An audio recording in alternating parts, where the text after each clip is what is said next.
turn on Do Not Disturb.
Kenny, you're playing the Fanbase commercial, right? You're playing the Fanbase commercial.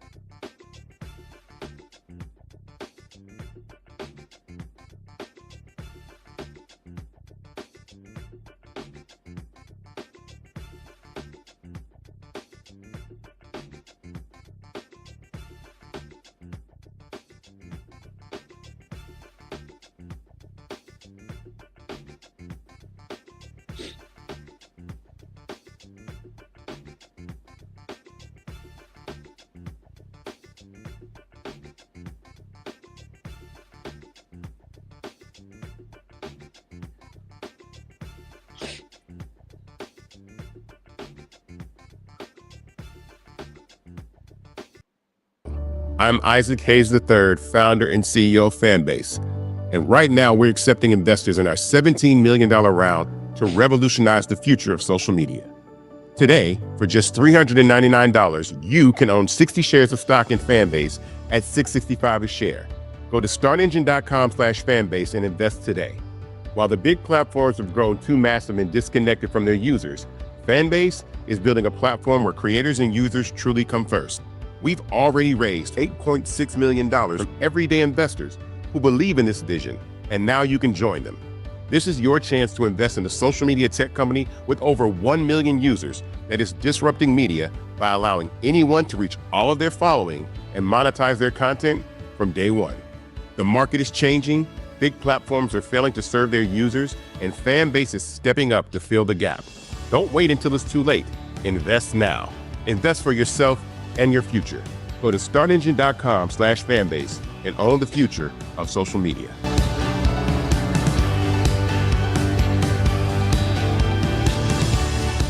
Folks, Black Star Network is here. Hold no punches. I'm real revolutionary right now.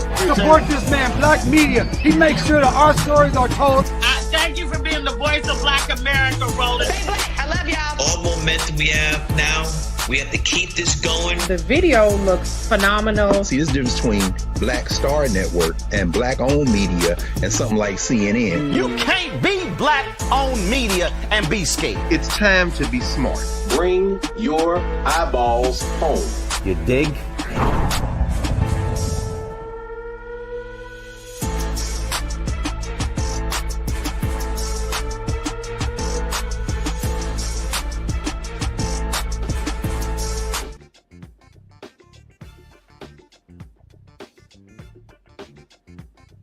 Folks, today is Tuesday, February 11th, 2025, coming up on Roland Martin Unfiltered. streaming live on the Black Start Network. Have you ever heard of the executive branch ignoring federal judges?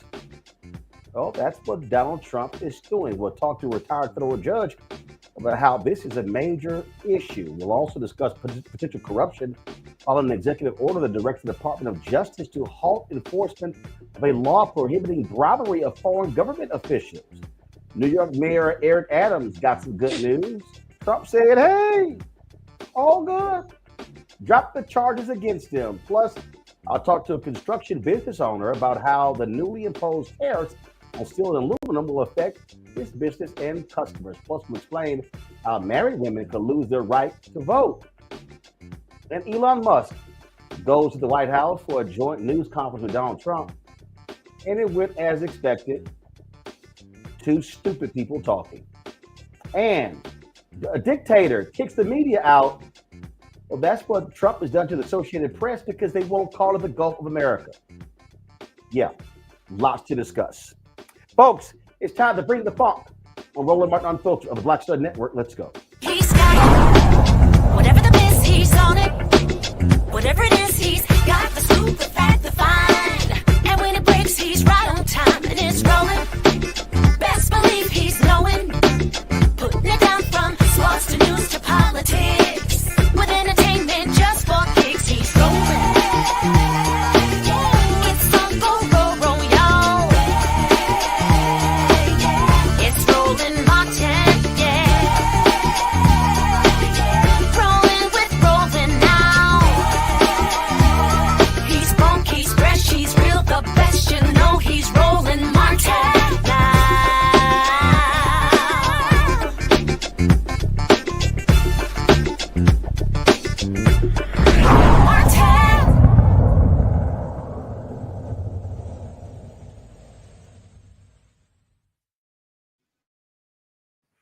All right, folks, we are truly dealing with some absolutely crazy times. The twice impeached, criminally convicted felon in chief, Donald Trump, has literally said, I don't need to follow these federal judges who are issuing rulings. His own vice president, J.D. Vance, has said the exact same thing. Elon Musk is openly criticizing the judiciary's authority over the executive branch, and he's even doxing the daughter of one federal judge. Judges have issued temporary freezes on Trump's federal spending freeze orders, Musk's attempt to access government payment systems, and the administration's controversial push to encourage federal employees to resign. But they literally say we can ignore these orders. This is Scott Jennings. We play a video on CNN, first talking about Biden and federal judges, and then defending the craziness of Donald Trump. Democrats, in all the polling we've seen, hate Joe Biden. They're done with Joe Biden, and he's sending them all a $10,000 check in an effort to buy their support.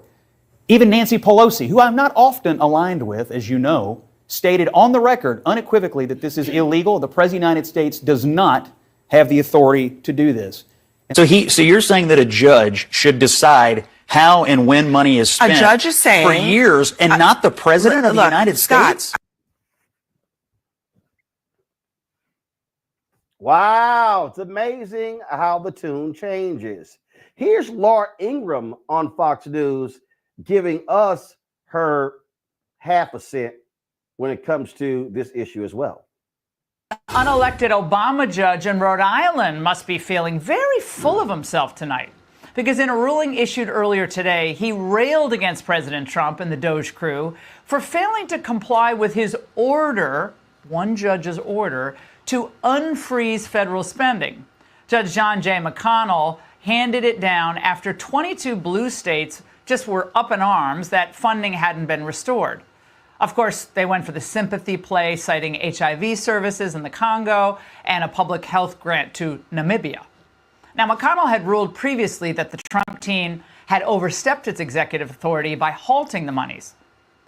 But if one judge, is going to have the power to stop the Trump cleanup crew in its tracks,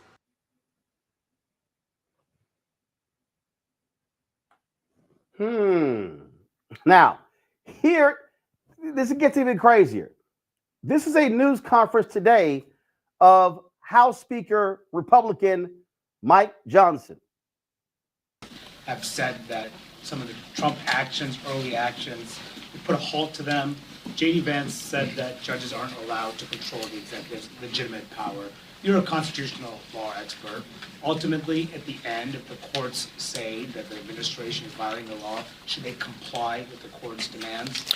Well, of course, the branches have to respect our constitutional order, but there's a lot of game yet to be played. Those will be appealed. We've got to go through the whole process, and we'll get to the final analysis. In the interim, I will say I agree wholeheartedly with Vice President J.D. Vance, my friend, because he's right. What they're doing in the executive branch, I've been asked so many times, aren't you uncomfortable with this? No, I'm not, because when Congress, for example, appropriates dollars for the executive branch to use, we build in, not only in the spirit of the law, but in the letter of the law, a broad amount of discretion for how that is used. There is a presupposition in America that the commander-in-chief is going to be a good steward of taxpayer dollars, that the commander-in-chief, the president of the United States, is going to command those within his branch of government to do the right thing by the people, to be accountable, to not fund drag shows in Middle Eastern countries or South America, to not waste our taxpayer dollars. And that's what has been uncovered. And that's why we and the people are applauding what's happening right now in the new administration, because they've taken that seriously.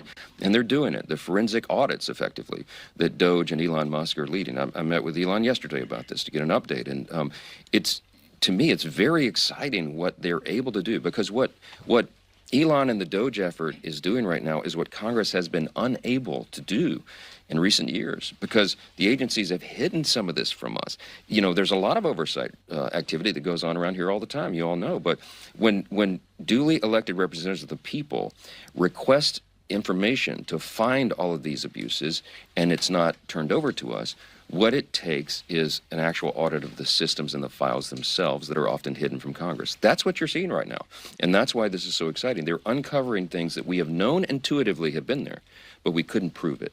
Now the proof is being provided, and no one can argue the counter to that. So stay tuned. There's a lot more to come. And I think the courts should take a step back and allow these processes to play out. What we're doing is good and right for the American people. What Doge is doing is making sure that your taxpayer dollars, all of us, are spent in the way that they're intended to be spent, and that they're in America's interest, and they're financially responsible with the precious taxpayers' money. We have a $36 trillion federal debt, and we have got to get a hold of these things. You're going to see it reflected in the reconciliation package that comes forward. You're going to see it reflected in appropriations as we go forward, and you're going to see it in these efforts to cut the waste, fraud, and abuse. And we think the final number on that is going to be substantial and a game changer in Washington and for the country. So we'll have a lot more questions and answers, I know, as the week goes forward, but I'll just tell you. Folks, that man stood there and lied. He just lied. I'm going to get into a lot of that a little bit later. Let me right now bring up retired United States District Judge Vanessa Gilmore, who joins us now. Judge, always glad to have you here. Thank you. How long were you a federal judge? Almost 28 years, Roland. Okay. As somebody who was sworn to uphold and protect the Constitution, either take an oath, you were a part of one of the three branches of government as executive, legislative, and judicial. What do you say when you hear a vice president of the United States, an individual who occupies the Oval Office, because I don't call him president, when you hear Elon Musk and Republicans in the House and Senate literally support them ignoring a judicial ruling? Is this insane? Roland, I thank you so much for having this really important conversation. Our democracy is like a three-legged stool. The three branches of government, the legislative, the executive, and judicial, are like a three-legged stool. And if one or two of those legs are non-functioning, the entire thing collapses. And right now, we have the executive and the legislative, as you can tell by that clip that you just played a moment ago, basically gone from supporting the two of the legs of our democracy. And so that leaves only the judiciary as the only leg standing, and it's standing on a wobbly leg at that, because although there are lower court judges, district court judges like myself, and even appellate court judges that are pushing back against actions that are clearly unconstitutional, at the end of the day, that third leg could also fall because, as we know from some of the rulings of our Supreme Court over the course of the last year, the former and now current occupant of the Oval Office has secured things from that Supreme Court that basically support the type of unconstitutional behavior that we've been seeing. They have essentially held that he cannot be held liable for any criminal activity and that it is executive power to do so. I mean, what happens when a judge issues an order and that order is ignored? There are only a couple of remedies. They are the contempt powers of the court. They're both civil contempt and criminal contempt. And in a civil contempt situation, if a judge's order is ignored, then we enforce that order by demanding that it be complied with. And our only remedy in that scenario is a fine. If there is a criminal contempt, then there's a possibility of a fine or jail time. But the Supreme Court has already said that there cannot be any jail time. And even if somebody wanted to go down that path, who enforces the judge's criminal contempt proceedings? Well, it's a two-part step.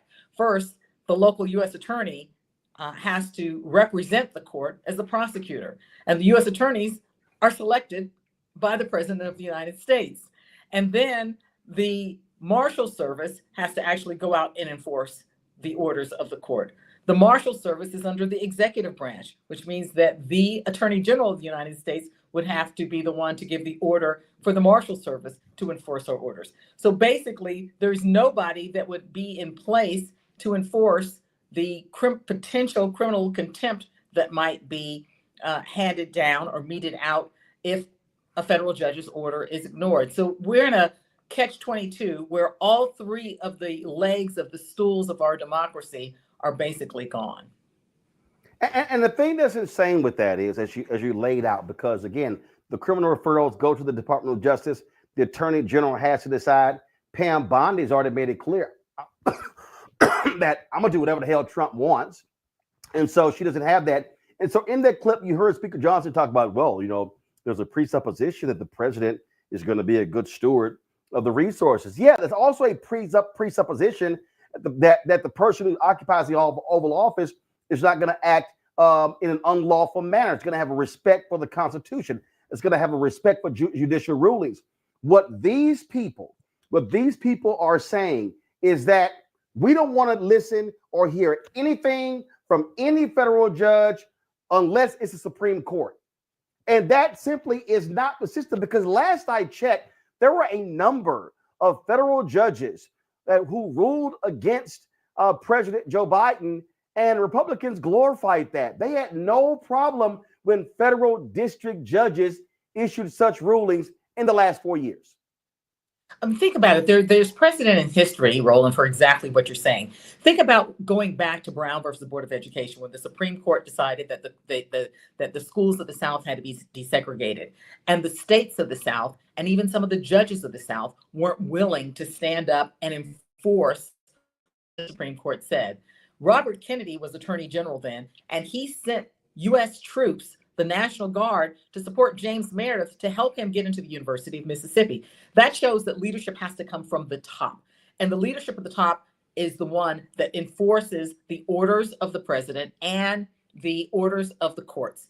And we have an unprecedented situation here where we have leadership at the top that is not following orders of the federal judges, that is not following orders of the Supreme Court, and we have a Supreme Court, unfortunately, that is giving cover to essentially unconstitutional and illegal actions.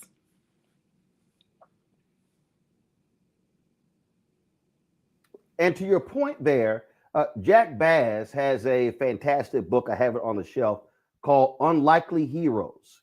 It is an account of those federal judges on the Fifth Circuit, the role that they played in Brown versus Board of Education. It's called A Vivid Account of the Implementation of the Brown Decision in the South by Southern federal judges committed to the rule of law.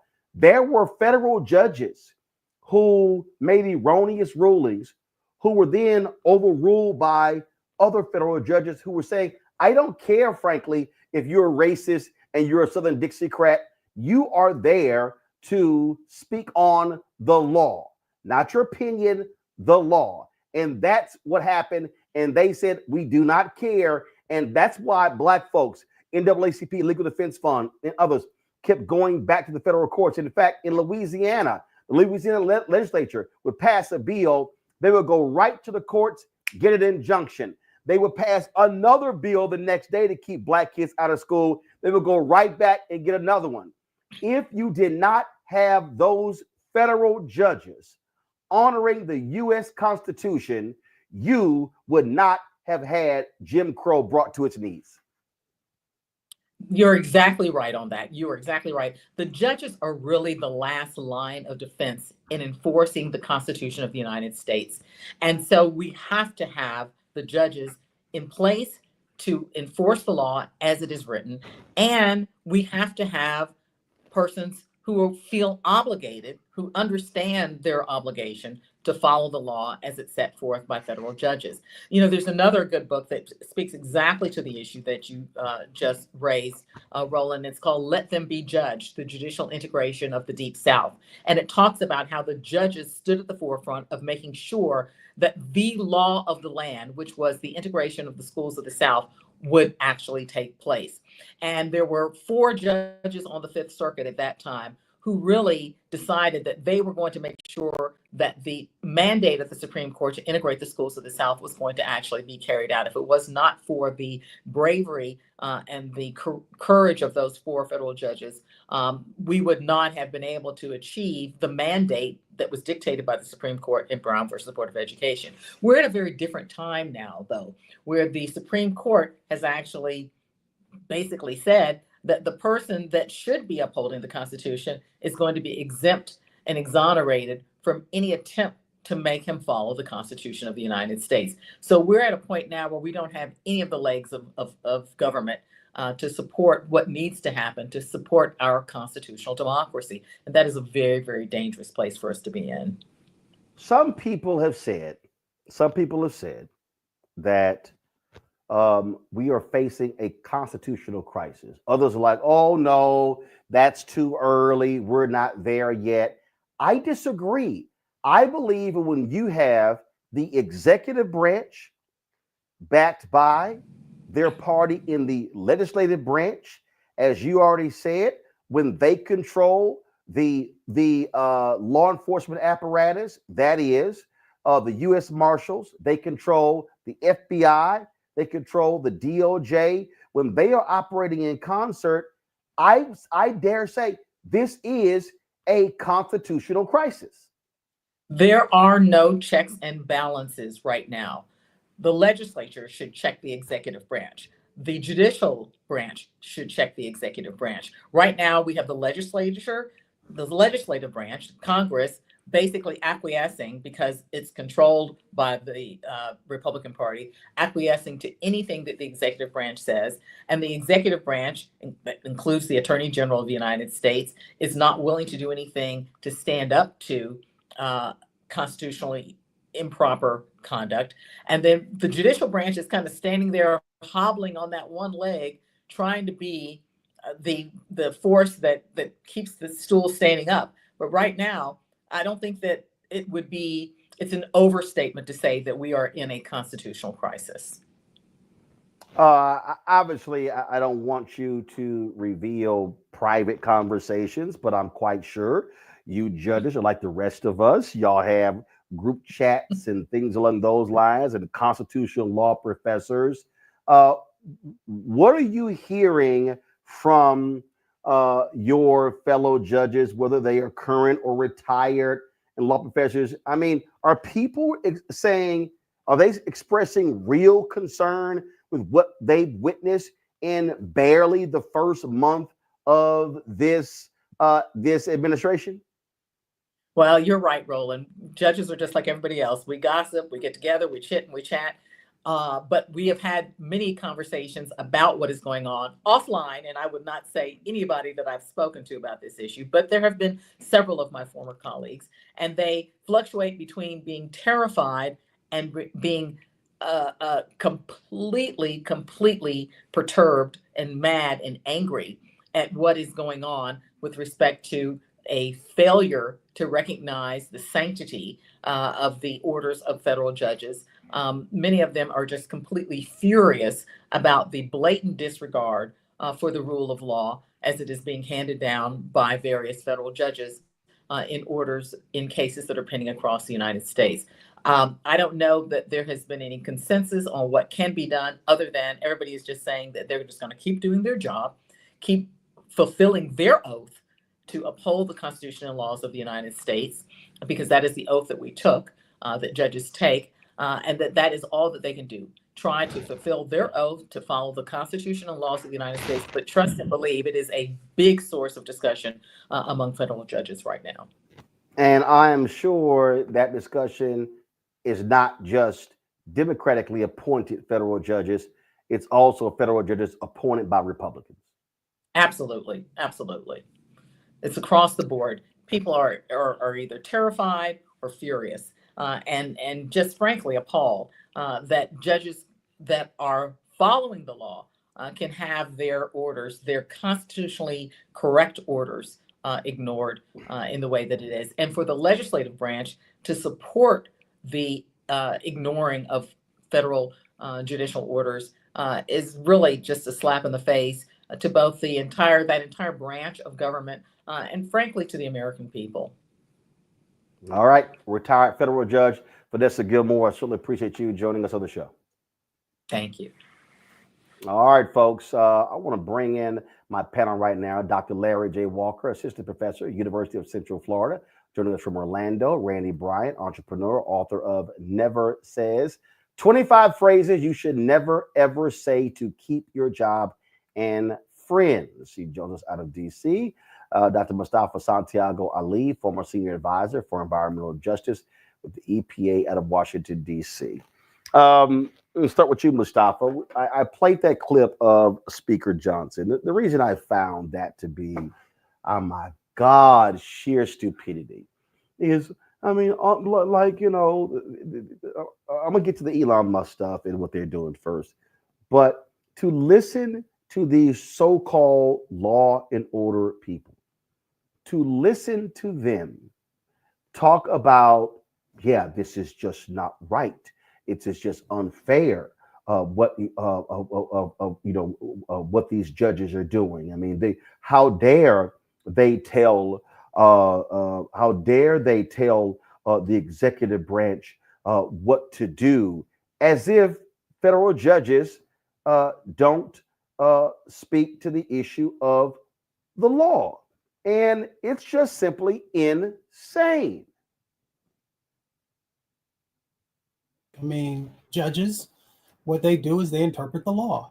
And after they interpret the law, then they share with folks the actions that should move forward. Now, if Congress was doing their job, the judges may not have to, interpret the things the way that they did. But since they are out there doing their job, and the only one right now who is doing that, then they're doing exactly what they're supposed to do. So, you know, Speaker Johnson knows better.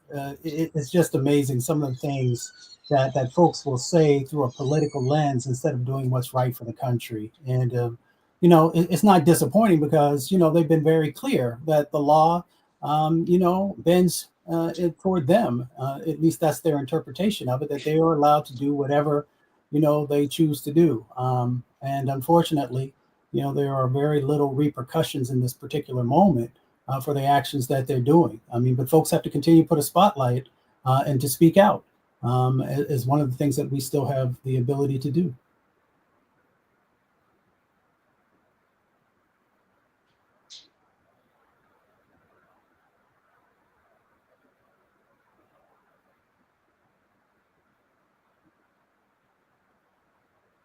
Sorry, they talk about the system. This is what is difficult for them to comprehend. This system of ours really operated on the. I'm gonna use a golf metaphor. When you play golf, it's called the honor system. It's called the gentleman's agreement. That if you're a golfer and you stand over your ball, and as you are approaching your shot and you see your ball move, that was not caused by anything in nature, you are to call a penalty on yourself. Even if no one's looking, even if no cameras or anything, the honor system in golf says that you are to say, fellas, the ball moved, I'm assessing myself a 1-stroke penalty. But let's remember, one of the greatest golf cheats ever is Donald Trump. One of the people who cheats, Sam Jackson talked about playing golf with him before. He was like, that bastard cheats. He cheats. He's literally said, oh, I've won 30 of my club championships. Lying. So that's the problem. This honor system that we have is that by electing someone to the Oval Office who has integrity, honor, and decency, the system simply fails when a crook, when a thug, when a insurrectionist gets control of power. And it's made even worse when his own party, unlike those Republicans who marched up the hill to tell Richard Nixon, it's time for you to go. You don't have that. These people are compliant in the crime. Yeah, I think, Roland, we have to really go back decades in terms of the fight with the courts to pack the courts, and also push back on, civil rights legislation since the 1960s. You heard the judge talk about the important role that, federal judges played over the last several decades. The challenge is, Roland, that the guardrails are gone. They're gone. You had a very specific thresholds in terms of upholding democracy. And I think people have to differentiate between what a democracy is and power. And right now, the Republicans are saying to you, we're focused on power. We have the executive branch. They certainly control the Supreme Court. They've got plenty of federal judges throughout the United States. And the legislative body is not willing to do its job. The other thing Roland has missed in this conversation is when Congress appropriates, constitutionally, Congress appropriates money. We do not have a king. You cannot determine when one branch is appropriated money, constitutionally mandated for very specific projects and initiatives, and then turn around and say, no, I'm not going to fund that.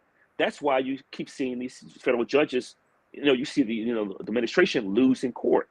I've never seen anything like it in my time working on the Hill. And once again, we have to continue to stay steadfast, because when you mentioned earlier whether we're in a constitutional crisis, we're way beyond that now. Okay, and so people are going to really need, not only in terms of protests, but also short and long-term range planning in terms of the next, leading up to 2 years from now, we have to, vote in members of Congress, and then maybe whoever's up in the U.S. Senate, et cetera, but also state and local government, that folks have to really get active to make sure that, we don't have an authoritarian government, because we're headed in that big direction in a very quick period of time. Everything's accelerating, and so we have to do something about it. Indeed. I mean, Randy, we saw today where these idiots would not allow the Associated Press to attend and cover an event at the White House because the Associated Press chooses to continue to call the Gulf of Mexico the Gulf of Mexico. They go, oh, it's the Gulf of America. Trump changed the name, and the Associated Press says, no, we go by what it's called. Nope, y'all can't come. We're talking about, out of all news agencies, the Associated Press is considered, is deemed the most middle of the road, fair. They cover everything all around the world. That's what dictators do. Oh, we don't like your coverage? You can't come. Nope, you come out. And then, Randy, what you then have, you have these corporations who are on bended knee. So, for instance, and we've seen this going around, Google has removed from Google Calendar things such as Pride Month. Black History Month. And in fact, here's what's crazy.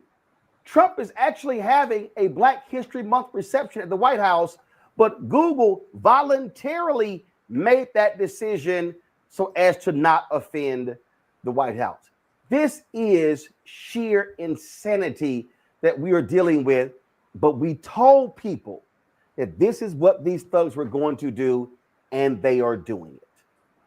We told people, and I don't think people believed it because it is almost out of our realm of understanding. That's something, I mean, he has not been in office, a month yet, or, we're approaching a month, and not even a month yet. And we already are seeing this chaos because he does not respect the Constitution. There is a reason why we have 3 arms of government, and that is for a balance of power. But he doesn't want a balance of power. He wants all of the power. And if you don't give it to him, he bullies you into giving it to him. And so the ones who are in his corner and advocating for him are the ones who are only ones who are going to receive favor. If you don't bow to him, you're not going to receive favor. So you see a lot of cowards around President Trump who are on bended knee and doing exactly what he wants them to do. And when you see things like the press, and the press is the connection between the government and the people, but they can't even report the facts because let's be honest, Trump and his people don't want us to know the facts. They want us to know propaganda. And they want us to remain ignorant, because if we are ignorant, then they can continue to change this government into something that we never imagined, that the Constitution never imagined for us. Indeed. And I just want to share with folks, this is the full statement from the Associated Press from Julie Pace. As a global news organization, the Associated Press informs billions of people around the world every day with factual, nonpartisan journalism. Today, we were informed by the White House that if AP did not align its editorial standards with Donald Trump's executive order renaming the Gulf of Mexico as the Gulf of America, AP would be barred from accessing an event in the Oval Office. This afternoon, AP's reporter was blocked from attending an executive order signing. It is alarming that the Trump administration would punish AP for its independent journalism. Limiting our access to the Oval Office based on the content of AP's speech not only severely impedes the public's access to independent news, it plainly violates the First Amendment. And here's the thing here. This is why this is even more egregious, folks. It's even more egregious because these other news organizations stood silently by and allowed it to happen. The moment the news spread, Mustafa, throughout the White House press corps, ABC, NBC, CBS, MSNBC, even Fox News, all of the other agencies should have said, if you do not allow the Associated Press in, we're not going to go in. Now, we know the right-wing networks would have done it. We know Newsmax and OAN and Fox News and Breitbart, the Daily Caller, they would be there. But that's where they should have said, we are going to stand with the Associated Press and not do it. But even the media, they're a bunch of cowards, because when the Trump campaign pulled this crap and they pulled the credentials of Univision and Jorge Ramos and others, and I think Politico got barred as well, they still showed up. You cannot fight a dictator by bending a knee to the dictator. Yeah, I mean, there's power in unity. And when you don't do that, then you allow yourself to become weaker and weaker, more fragmented, and you allow your standards to continue to, shrink. And your power then shrinks as well. And Trump understands that. He understands, that throughout his career, he's been able to bully folks. He's been able to get his way because folks eventually just give in. The press is one of those elements. When you think about how do you have a strong democracy, the press has to have integrity, and the press has to be able to stand up independently and tell the news just like it actually is. And when you don't do that, all you have to do is either look currently or throughout history.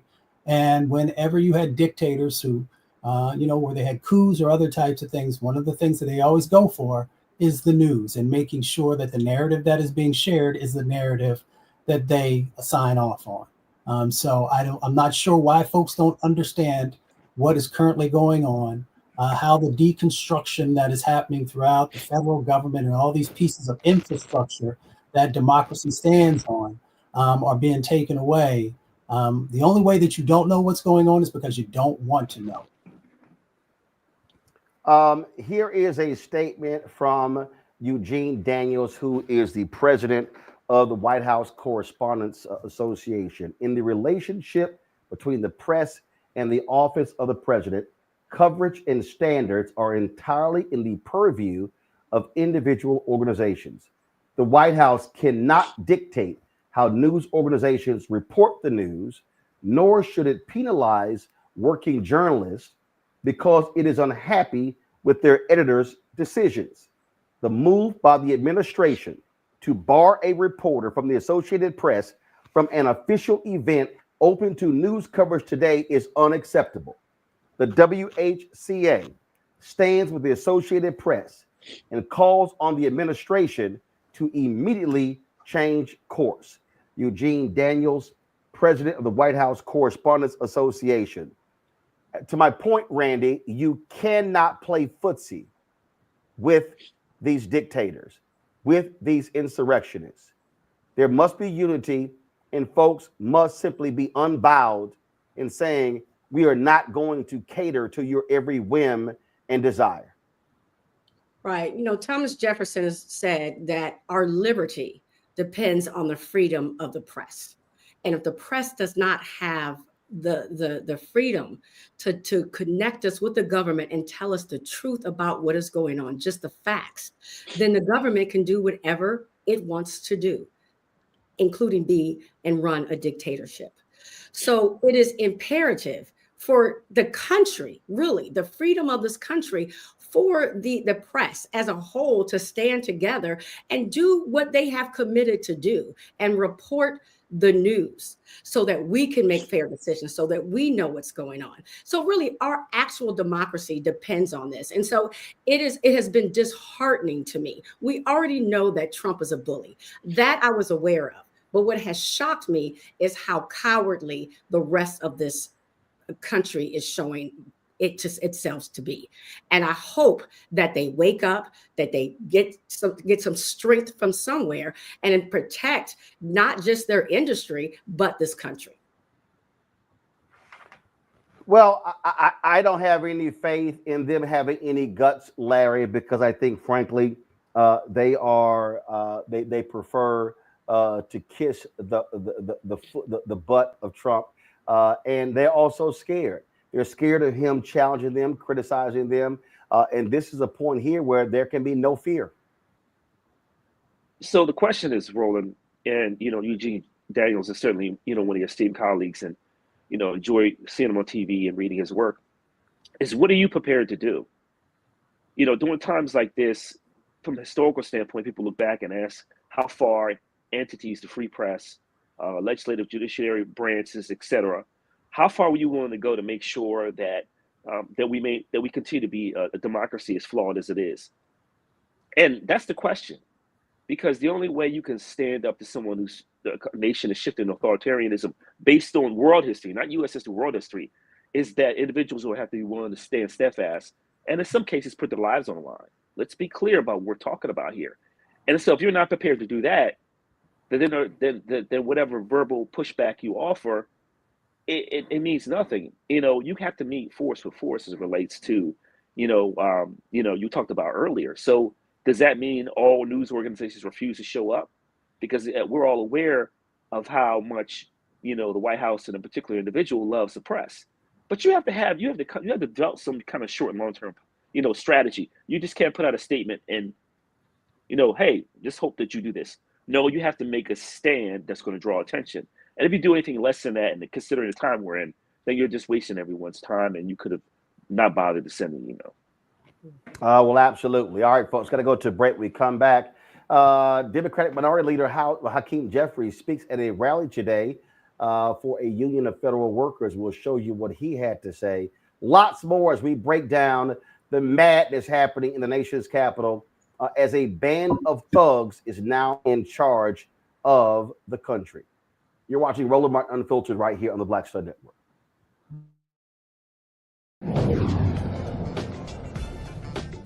Now streaming on the Black Star Network.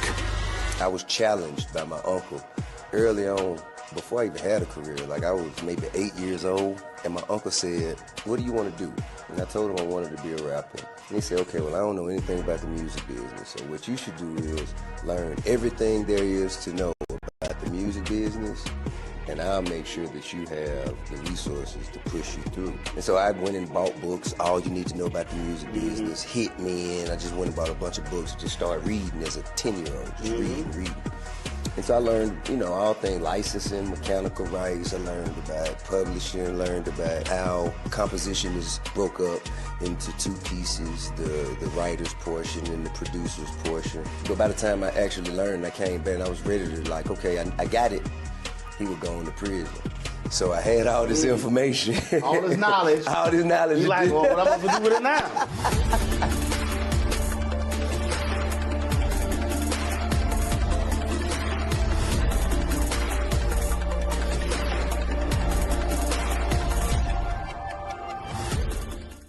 Hello, I'm Isaac Hayes III, founder and CEO of Fanbase. And right now we're accepting investors in our $17 million round to revolutionize the future of social media. Today, for just $399, you can own 60 shares of stock in Fanbase at $665 a share. Go to startengine.com/fanbase and invest today. While the big platforms have grown too massive and disconnected from their users, Fanbase is building a platform where creators and users truly come first. We've already raised $8.6 million from everyday investors who believe in this vision, and now you can join them. This is your chance to invest in a social media tech company with over 1 million users that is disrupting media by allowing anyone to reach all of their following and monetize their content from day one. The market is changing, big platforms are failing to serve their users, and Fanbase is stepping up to fill the gap. Don't wait until it's too late. Invest now. Invest for yourself and your future. Go to startengine.com/fanbase and own the future of social media.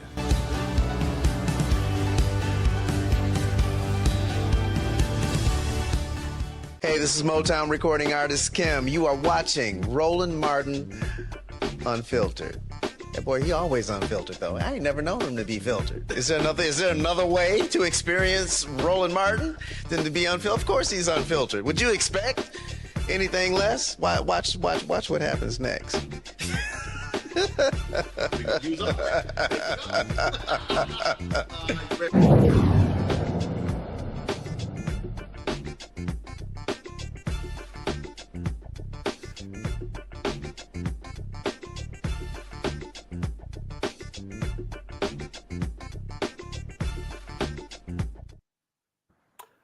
All right, folks.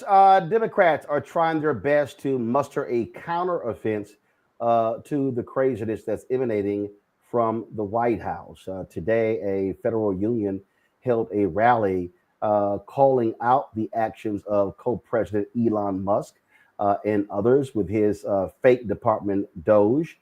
And Democratic Minority Leader Hakeem Jeffries, he spoke there. This is what he had to say. Is Ashley in the house right now? Are you ready to push back against Elon Musk's unconstitutional and unlawful orders? Are you ready to protect and respect the right to collectively bargain? What an honor and a privilege to be here with all of you. Let me first just thank President Kelly, so appreciative of his leadership and his partnership, his strength and his resilience for such a time as this. After he finished his remarks, I was tempted to get up here and say, let the church say amen. Because he's brought a word on today. We are standing in solidarity with each and every one of you during this incredibly fragile time. I wanted to make sure I crossed the street to make it clear that the attack on you, the attack on the civil service is unacceptable, unconscionable, un-American, and we are going to stand with you until each and every one of those unlawful executive orders are fully and completely reversed, buried in the ground, never to rise again. Now, I stand here with all of you, having grown up, been born in Brooklyn Hospital, raised in a working class neighborhood in central Brooklyn, grew up in a union household. Both my parents, public employees throughout their entire lives. My mom, 45 years working for the city of New York. My father, 30 years working as a substance abuse counselor for the state of New York. And so I stand here today not just as a member of Congress, but as a member of your family. The family of public employees who serve this country well. You should be respected, not rejected. You should be lifted up, not torn down. You should be embraced, not discarded. And we will stand with you until you get the dignity and respect that you deserve. And we're going to do everything that we need to do. Thank you, sir. It's an all-hands-on-deck effort. We're going to fight on your behalf in the Congress. We're fighting on your behalf in the courts. And we're going to make sure we do what we need to do in the community. Because they want us to step back. We're here to push back. We're here to push back on your behalf. Thankful for your dignity. Thankful for your determination. Thankful for all that you do. For the children of America, the families of America, the seniors of America, the Social Security recipients of America, the Medicare recipients of America, the veterans of America, and so many others. We will not abandon you in your hour of need. Because we are you. And you are us, the American people. And so let me just end by saying, even though we've got these out of control, unelected billionaires trying to turn back the clock, we're not going back. We're going to keep moving forward. We're not going to let them unwind the progress that you and others have fought to accomplish. Hard work, civil rights, labor rights, organizing, all of the progress that has been made. We're not going to let them turn back the clock. Now, I know things are turbulent at this moment. I'm reminded of the aftermath of the Montgomery bus boycott. In those early days, began in December of 1955. Situation seemed hopeless in the heart of the Jim Crow South. Didn't have an army. Didn't have the law enforcement establishment behind them. KKK was very active. Situation seemed hopeless. Dr. King, just a few months after the start of that Montgomery bus boycott, he actually spoke to a group of people not unlike those who are gathered here today. And he said, notwithstanding the odds being against us, that we've got to at all times press on, and keep pressing. He said, if you can't fly, run. If you can't run, walk. If you can't walk, crawl. But at all times, press on. And so I just stopped by to let you know that we're going to press on. Press on for you. Press on for the union. Press on for everyday Americans. Press on for civil service. Press on for collective bargaining. Press on for our democracy. Press on.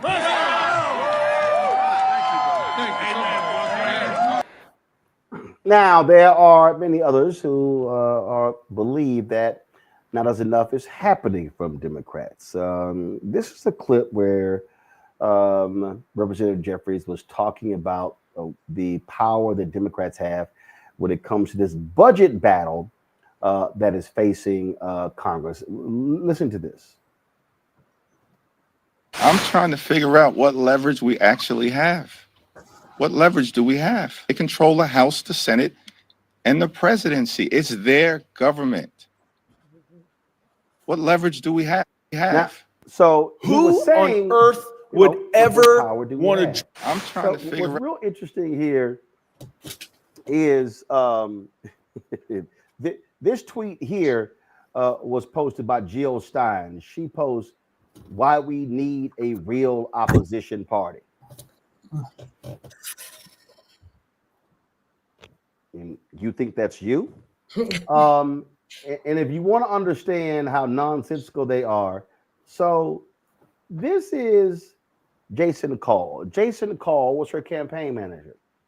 This is what this idiot posted on Twitter. Yes, of course, Trump is bad. There was no illusion that he would be terrible. Electing Harris would have been worse. We can fight Trump through mutual aid, through civil disobedience, through active resistance and organizing. We can overcome. We would never overcome the moral stain of re-electing genocide. It would have undercut any moral authority. It would have metastasized. As god-awful as Trump is, it was the better outcome. Now let's organize to bury fascism again, but this time for real, and that means ending capitalism.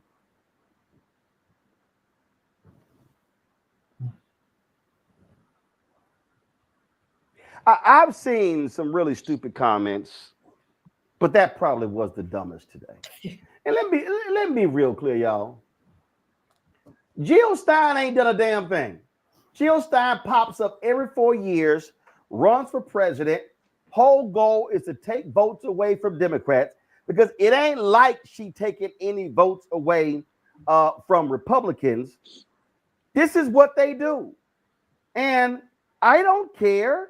You can have people out there all rolling. I think you're wrong. I'm being real clear. I'm being real clear. I don't believe for a second that the Green Party can organize anything of substance. You got to be out your damn mind to say, well, yeah, let's sit here. We can organize. We can fight Trump through mutual. This is a stupidity that we have out here, Larry, that makes no sense to me. Yeah, you're right. Jill Stein pops up every couple of years, and I have no idea what she's doing in between that. I don't know if she's hanging out in Russia or what she's doing, but it's certainly not fighting for the people. And listen, people, Roland, there's a lot of conversation about what do we do now in this moment. And as I said earlier, you have to be willing to use specifically political, economic, and social power, capital. You have to be willing to fight this block by block, neighborhood by neighborhood. And for those individuals who are not committed to doing that, you got to step aside. First of all, any fight has to be centered within the Black community. Specifically, in my opinion, has to be led by Black women who've always consistently done the work and been the backbone of the Democratic Party. So with Jill Stein and her former staffer, whatever they're suggesting, talking about, they're not centered within Blackness, right? They also don't have to worry about these policies that we're talking about, whether we talk about attacks on NIH and cancer research, or we talk about Medicare, Medicaid, et cetera. Some of these particular specific social programs I just mentioned, where disproportionately would have a negative impact on the Black community. Don't talk to me about that, where if we continue the trend that we're taking right now, the country would be littered with the lives of the bodies of Black folks who did not get the services they deserve because people didn't take everything seriously. So we need to move on, Roland. So I don't listen to nutcases like this, Randy, because they're not serious. And here we are facing a serious and real threat. The actions these people are taking are absolutely insane. When you see what they're doing, in fact, Today, this idiot Elon Musk goes to the Oval Office with this other idiot, and here was him being questioned about spreading the lie that Trump spread about $50 million of USAID money going to Gaza for condoms. Listen to this. You said on X that an example of the fraud that you have cited was $50 million of condoms was sent to Gaza. But after fact check this, it apparently Gaza in Mozambique, and the program was to protect them against HIV. So can you correct the statements? It wasn't sent to Hamas, actually. It was sent to Mozambique, which makes sense why condoms was sent there. Yeah. And how can we make sure that all the statements that you said were correct, so we can trust what you say? Well, first of all, some of the things that I say will be incorrect and should be corrected. So nobody's going to bat 1,000.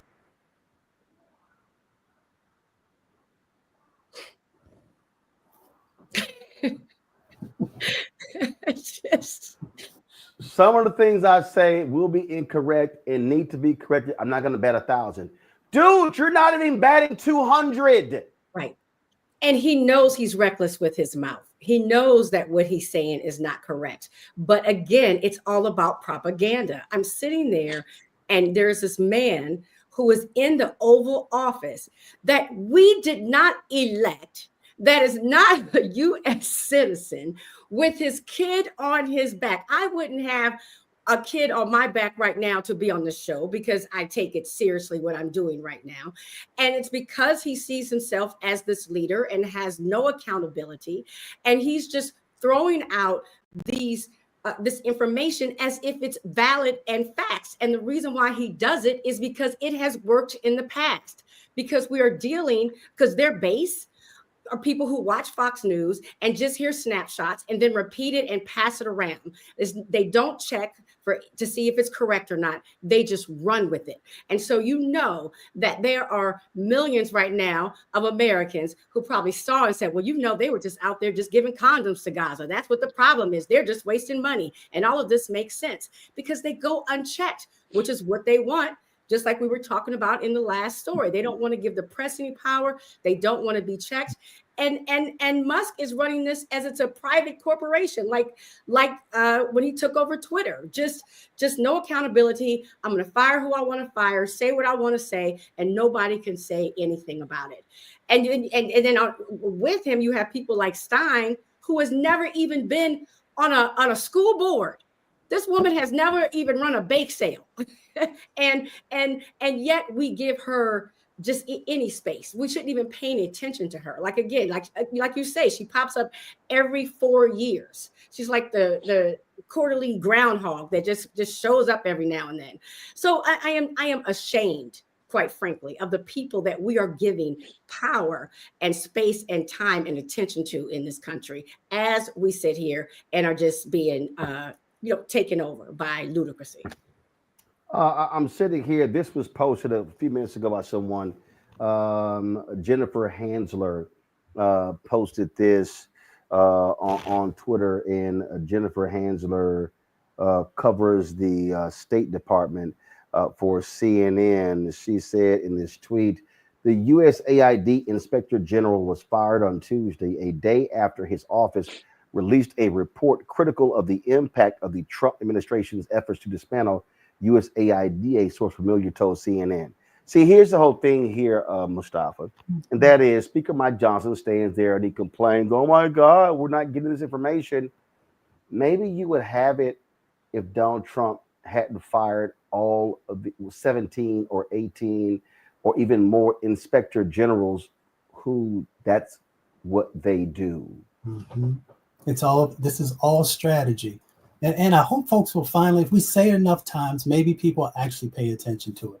The inspector generals, they do a few things. One is they do investigations and audits. So when the Speaker of the House says there's nobody who's out there doing it so we can get the information, he's incorrect.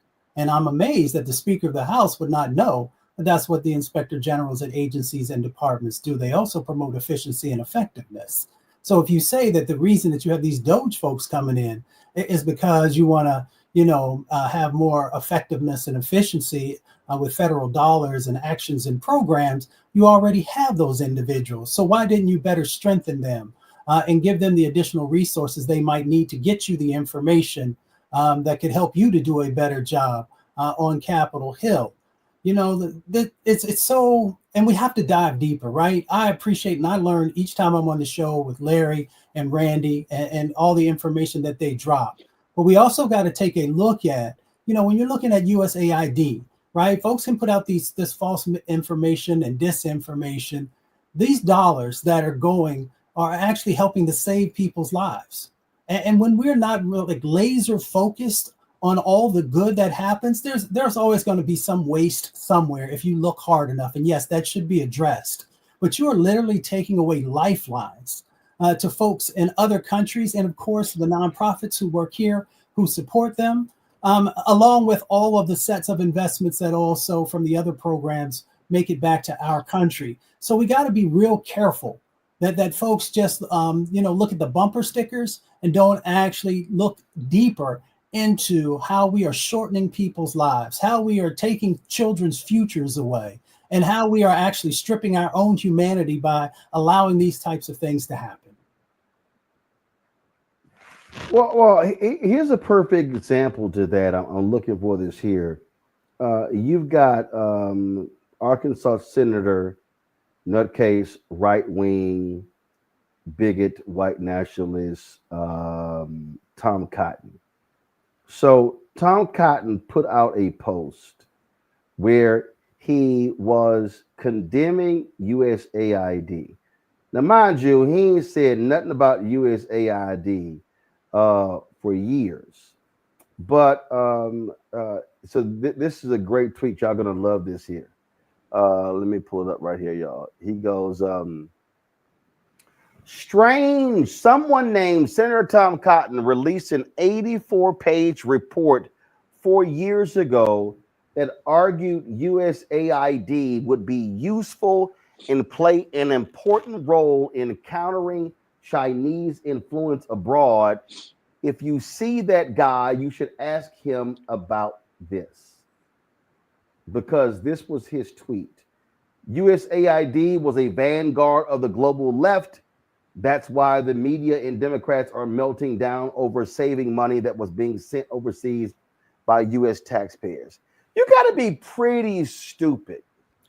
You got to be pretty stupid to know that you did a report arguing how great it was, and now all of a sudden, oh, it sucks, it was bad, it's awful. Y'all, that's what we're dealing with here. These people are mass hypocrites. You cannot take them seriously. Unfortunately, they have the power. And again, for the folks who voted for them and the folks who sat on their asses and didn't vote, you got exactly what you wanted. You got exactly what you wanted. I'm going to take a quick break. And when I come back, I'm going to show you how these white nationalists are so angry about DEI that they literally, the U.S. Army has said, yeah, we're not going to keep recruiting at that major engineering conference for black engineers. So we're just going to bypass that. Okay. Good luck in your Army recruitment. Folks, don't forget, support the work that we do here at Roland Martin Unfiltered at the Black Star Network. We need 20,000 of our fans contributing on average $50 each. That comes out to $4.19 a month, 13 cents a day. The work that we do here, trust me, ain't nobody else in black-owned media is doing. You can do a roll call. Byron Allen's not doing it with the Griot, not Ebony, not Black Enterprise, not Ebony, not Blavity. Nobody is doing what we do every single day with this show 2 hours a day, plus the other shows on the Black Star Network. It ain't happening. So when you support us, you are supporting news and information that speaks from our perspective, covering the issues that we care about. We got some new shows coming online, so we want you to assist us. So please give to us, use the Stripe code to give us via Cash App. This is the QR code. If you're listening, go to blackstarnetwork.com. And then, of course, you can also Support us by sending your check and money order, P.O. Box 57196, Washington, D.C. 2003 7-0196. PayPal is R Martin Unfiltered. Venmo is RM Unfiltered. Zelle, Roland at RolandSMartin.com. Roland at RolandMartinUnfiltered.com. We'll be right back.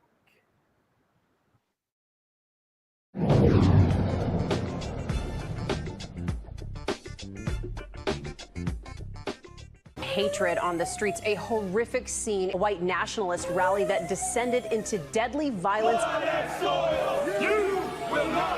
White people are losing their damn minds. As an angry pro-Trump mob storms the U.S. Capitol, we're about to see the rise of what I call white minority resistance. We have seen white folks in this country who simply cannot tolerate black folks voting. I think what we're seeing is the inevitable result of violent denial. This is part of American history. Every time that people of color have made progress, whether real or symbolic, there has been what Carol Anderson at Emory University calls white rage as a backlash. This is the rise of the Proud Boys and the Boogaloo Boys. America, there's going to be more of this. Here's all the Proud Boys, guys. This country is getting increasingly racist in its behaviors and its attitudes because of the fear of white people. The fear that they're taking our jobs, they're taking our resources, they're taking our women. This is white fear.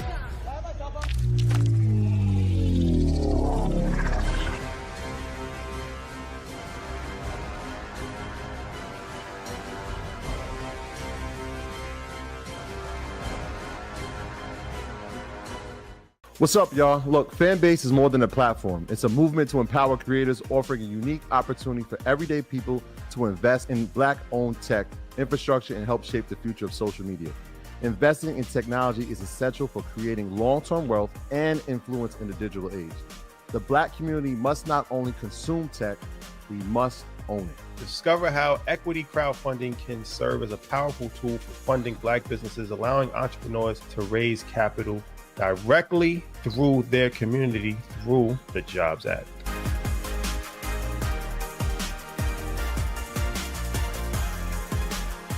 Now that Roland Martin is willing to give me the blueprint, hey, Cyrus, I need to go to Tyler Perry and get another blueprint because I need some green money. The only way I can do what I'm doing, I need to make some money. So you'll see me working with Roland. Matter of fact, it's the Roland Martin and Cheryl Underwood show. Well, should it be the Cheryl Underwood show and the Roland Martin show? Well, whatever show it's going to be good.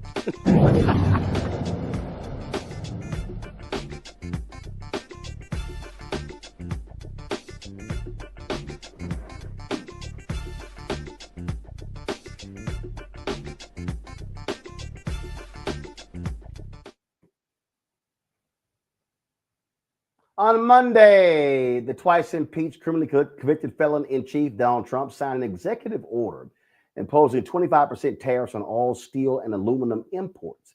Last year, according to the American Iron and Steel Institute, 23% of all steel used in the U.S. was imported, with Canada, Brazil, Mexico, South Korea, and Vietnam as the largest suppliers. Mike Taylor is the managing member of Cross Lane Construction. And so he's here to explain to us how these tariffs will impact not only small businesses, but also you, the consumer. Mike, glad to have you here. So first of all, Mike, what is Cross Lane Construction? I'm a home builder in Maryland. I'm located roughly about 40 minutes south of Washington, D.C. So I serve most of the counties in Maryland, Montgomery County, Prince George's County, Charles County, and St. Mary's County. So I build single family homes. What do you guys build? Single family homes. Okay. Yeah. And right now, we're working on two deals, one 52 lot community and another 14 lot community. And this tariff, again, if you look at the construction, just starting right off the bat, the I-beams that we use on the steel, roughly each house, you're going to put anywhere from $3,000 to $6,000 worth of steel in that house. So that will impact the of course, the sales price if you have to carry that tariff over. But it's more than just steel. It's the columns, the nails, the fasteners, the rebar. So it really will add up, and you'll probably add no less than another close to maybe $20,000 on top of just the raw materials.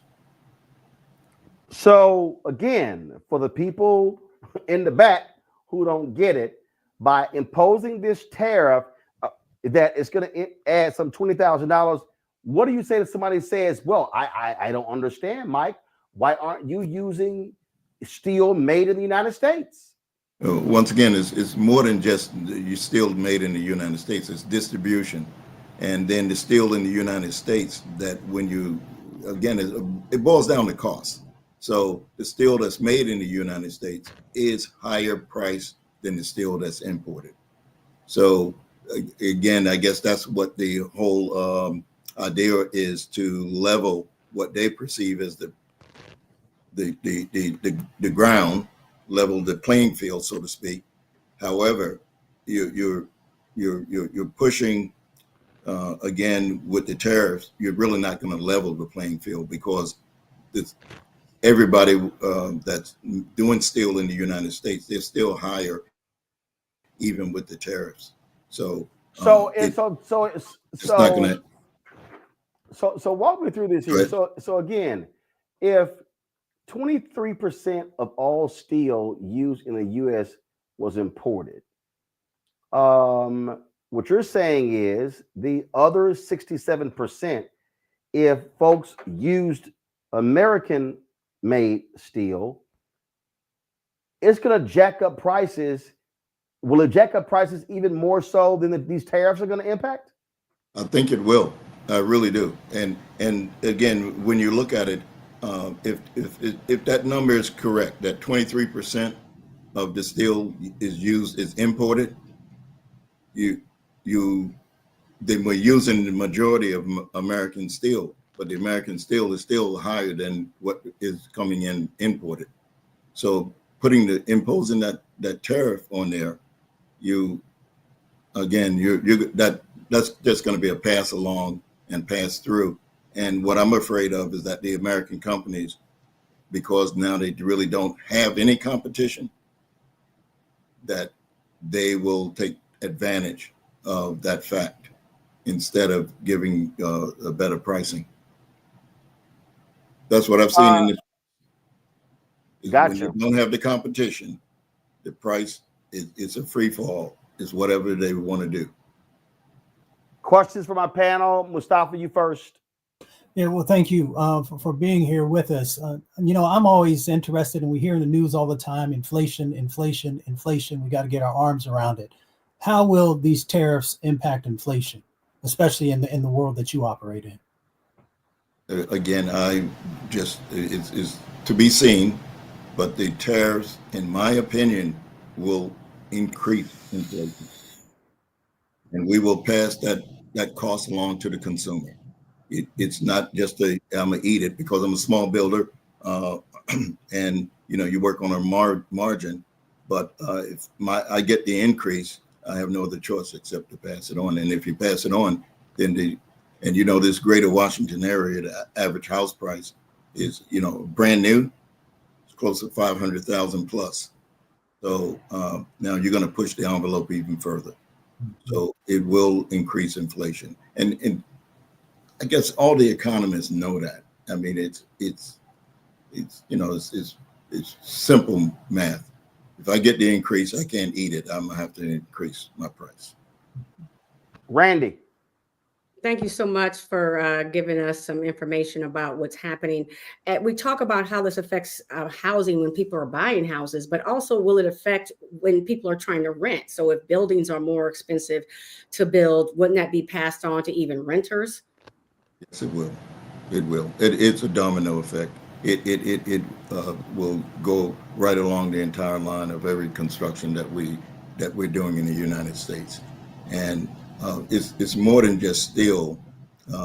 We use. I mean, if you just look at it, I know steel is what was mentioned, but again, as I said, when you look at those fasteners, the nails, and all of the other components, it really will add up to again. I'm just saying a rough number, about 20,000 added onto each house. Larry. Yeah, thank you for taking time to talk about this important issue. Can you discuss, you're a black-owned builder. Can you talk about the impact it could possibly have on, businesses of your size and smaller that are black-owned, and these when you combine these tariffs in terms of them trying to continue to survive in this economy? It makes it tough, and the impact we're just coming out. I tell you, just coming out from COVID, that had a great impact on my business, and so now I'm back in the swing, and I am concerned that with these tariffs coming along, not just on steel but lumber and some of these other things, where I'll have to position myself with the profit margin and whether I can continue to be viable in terms of profitability at the level that I am right now and be competitive, because the bigger companies, they may have a better opportunity to as I said, eat a little bit of the margins, whereas a small builder or mid-sized builder, it's very challenging for me to do that. So yeah, it will impact everything. All right, then. Well, Mike, we'll see how long this goes. But again, we use the hashtag. We tried to tell these people what was going to happen. We tried to teach them that, hey, if you want to play around, this was going to happen. And these folks in this country chose to go with Donald Trump, and now they're having to deal with the consequences. Now, my question, what is the answer? Is there an answer? Well, yeah, I mean, yeah, there is an answer. I mean, here's the reality. First of all, you can't do anything about the Oval Office until 2028. That's first and foremost. So there's executive power. But if there is, if you got the midterm elections in 2026, look, Republicans only have a 3-seat majority in the House, so the House can be flipped. The Senate is going to be a hell of a lot harder because it's about 9 seats up. A lot of them are in red states, and so it's going to be very difficult for Democrats to flip the Senate. But nationally, that's what you have there. What you have local elections in 2025. You got gubernatorial races in Maryland, Virginia, New Jersey, and other places. And you've got, of course, Democrats are trying to hold the Virginia House and the Virginia Senate this year as well. And so that's really how we have to actually approach this. And I think what also has to happen is you've got to have business owners like yourself who also utilize social media, telling people, here are the real effects of these decisions.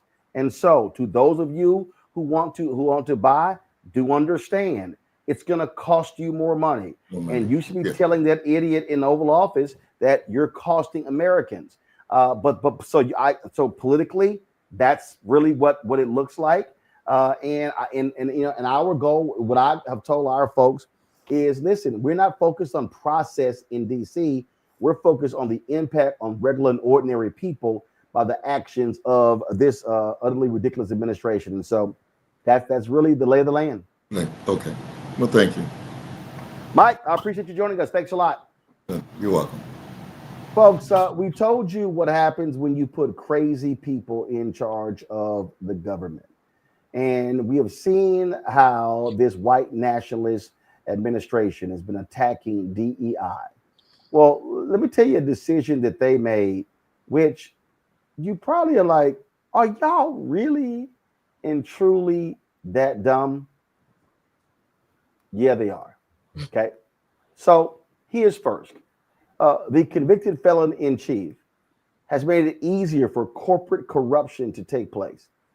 He signed an executive order suspending enforcement of a landmark anti-corruption law that has governed corporate conduct for nearly 50 years. The Foreign Corrupt Practices Act of 1977, signed by President Jimmy Carter, prohibits U.S. companies from bribing foreign officials to win or retain business. It has been central to some of the Justice Department's biggest corporate crime cases. Donald Trump argues the law harms American businesses, claiming bribery is a, quote, a routine part of doing business internationally. The White House described enforcement of the law as, quote, overexpansive and an obstacle to U.S. economic growth, directing the Attorney General Pam Bondi to halt prosecutions and review past cases. This is what happens when you put the thugs in charge and having the power. Now, another diversity department bites the dust, this time at PBS. The network confirmed it has shuttered its diversity, equity, and inclusion office, citing compliance with the executive order from Trump. PBS announced that staff members from the DEI office, led by Cecilia Loving, are leaving the organization. PBS, which receives partial government funding, claims it will still reflect all of America and remain a welcoming place for everyone. But the timing obviously raises questions. The closure follows a wave of executive orders from Trump targeting DEI initiatives across federal agencies and private companies alike. PBS is also facing scrutiny from the FCC, led by Trump-appointed right-wing chair Brendan Carr, who's investigating whether PBS and NPR member stations broke the rules around financial sponsor disclosures. Okay, we're not done. The Defense Department, run by the grossly unqualified Pete Hegseth, they've made a decision that is baffling. It's truly baffling. They've decided that, you know what? Yeah, we're not going to recruit at these conferences that actually might get us more Black engineers. Yep. Military.com reported this. They actually reported this action that was taken by Trump, by the Department of Defense, by saying that, yeah, you know what, we just think that this DEI stuff makes sense. Now mind you, this conference is one of the biggest conferences. It is one where the U.S. Army has played a major role over the years, and they have been able to recruit lots of talent.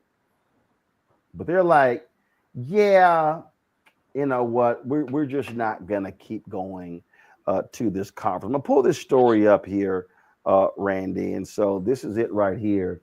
Again, this is just the Army and other service branches. It says, until this week, Army Recruiting Command had a long-standing public partnership with the Black Engineer of the Year Awards, or BEYA, an annual conference that draws students, academics, and professionals in science, technology, engineering, and math, also known as STEM. It takes place in Baltimore. And one Army recruiter said, this is one of the most talent-dense events we do. Our footprint there has always been significant. We need the talent. But because recruiting at this Black event could run afoul, they said, in compliance with the Department of Defense and Headquarters Department of the Army guidance, U.S. Army Recruiting Command will not participate in the upcoming BEYA event. Navy, Air Force, and Space Force also are pulling out of the event, forbidding officials from attending in an official capacity or in uniform. Check this out. One existing Army general, it's effing racist. For the Army now, it's Black, it's Blacks need not apply, and it breaks my heart. Randy, here's what we're really dealing with. These people are saying, we just want white folks. That's all we want. If you are Black and Latino, you need not apply. I have tried to make it very clear to people that there is a direct assault. There is a war against Black people right now.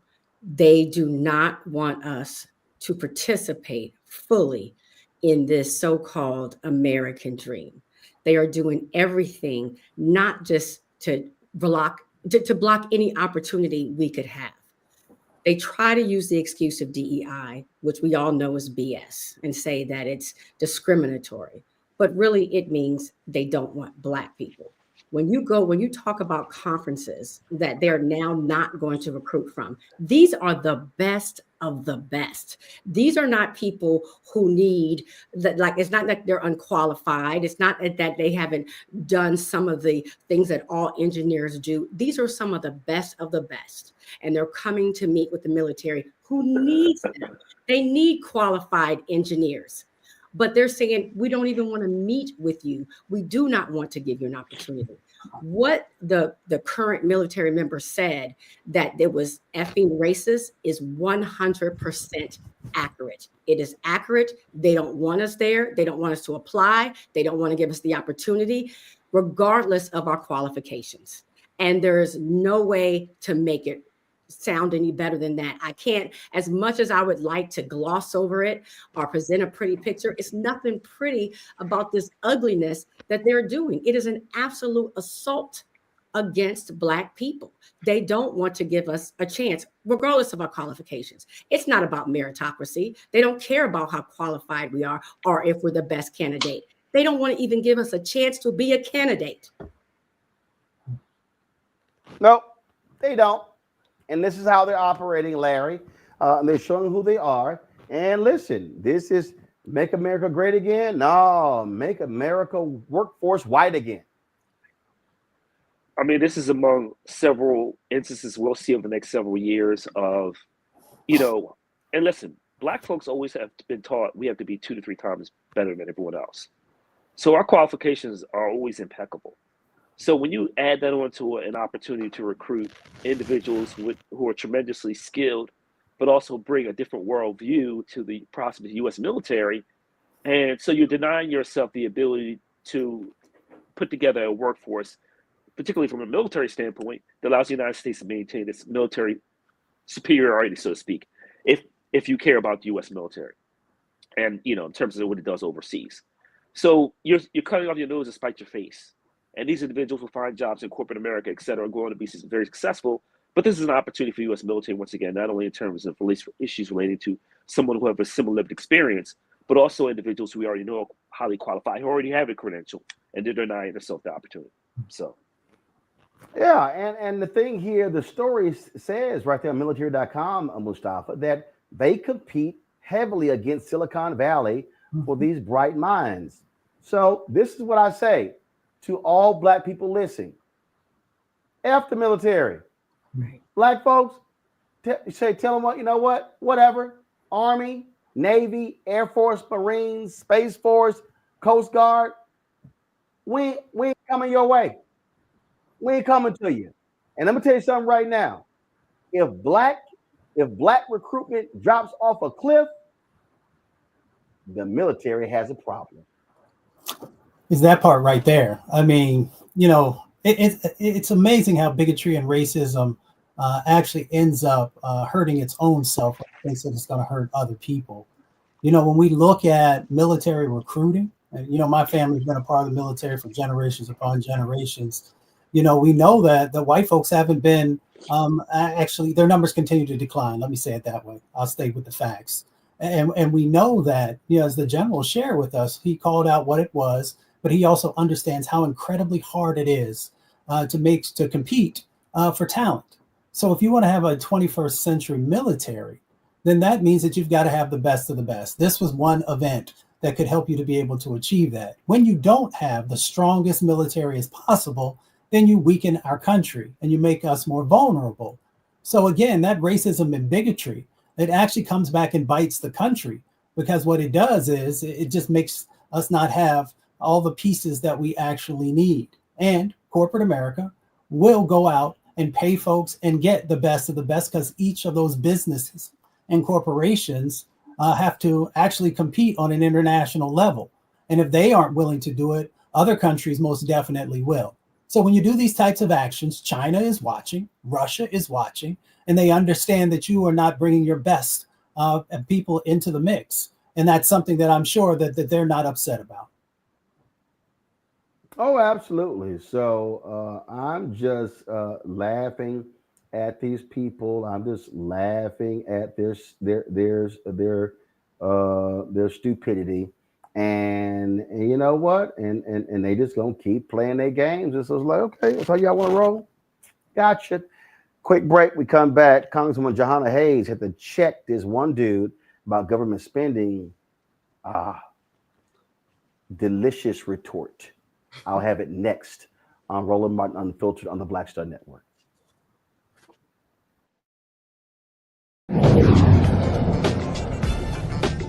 Coming soon to the Black Star Network. Well, y'all, when you're on that stage, or when you're and you're seeing 2 and 3 or 4 generations in the audience, that's got to speak to you about the power of what y'all have become. Oh, most definitely. I think we were doing our show before our tour, before our break, and remember, I was watching this kid. I could not take my eyes off him because he was about 9 or so. He was sitting in the front row with his over on the right hand side. Yes. I was amazed that this kid knew everything, and I was like tripping to see how many songs this kid actually knew. And he knew them all. And he knew them all. We had to go over there and bring him on stage and take a picture with him, at the end of the show and stuff, because it was just that amazing. It's like, this is crazy. The music travels everywhere, like what Philip was saying, seeing this young kid, then you hear our songs on commercials, cold commercials. Then you have the younger ones that hear our music in animation.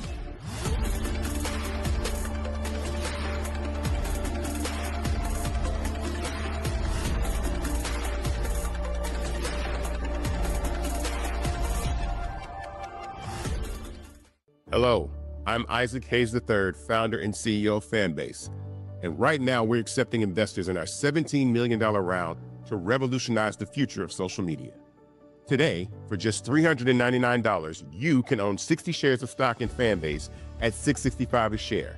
Go to startengine.com/fanbase and invest today.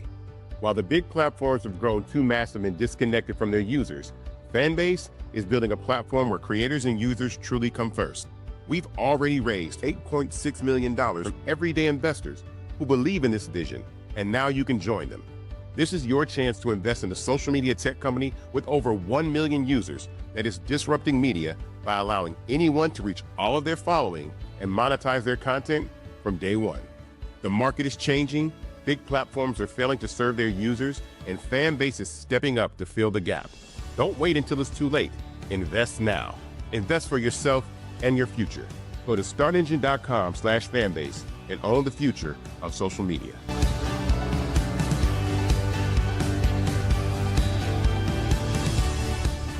How you doing? My name is Mark Carey, and you're watching Roland Martin Unfiltered. Deep into it, like pasteurized milk without the 2%. We getting deep. You want to turn that shit off? We doing the interview, motherfucker.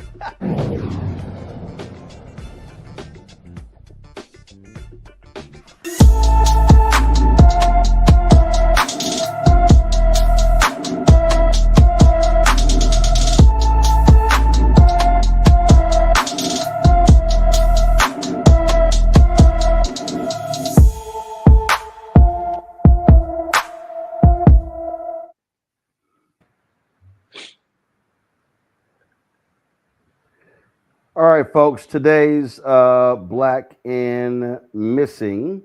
The information here is Kendall Antonio Ezel left his Pleasant Grove, Alabama home on January 21st, 2024. The 17-year-old is 5 feet 9 inches tall, weighs 175 pounds, with black hair and brown eyes. He was last seen wearing a black hooded sweatshirt, black and white checkered pants, and black and white Jordan sneakers. Anyone with information regarding Kendall Antonio Ezel should call the Pleasant Grove, Alabama Police Department at 205-744-1735, 205-744-1735. All right, folks, there's always an opportunity for you to see the difference between really stupid members of Congress and smart members of Congress. We're going to deal with stupid first. Representative Luna out of Florida is a lunatic. And so she was speaking to the press about these, the release of these JFK assassination papers. This idiot, y'all, literally said this. What sort of witnesses will you expect to have at your hearings? I know you said the first one's in March. Would that be department heads, former employees of various agencies? Would you like to jump in? Yeah, I was going to say, based on what we're actually looking to do with the JFK investigation, I'm looking to actually bring in some of the attending physicians at the initial assassination, and then also people that had been on the various commissions looking into, like the Warren Commission, looking into the initial assassinations. There's been conflicting evidence, and I think that even the FBI at the time reported some anomalies in the initial autopsy at Bethesda, Maryland. All of those, though, seem to have been rinsed and repeated in the media to push a certain narrative that we don't. There's a slight problem.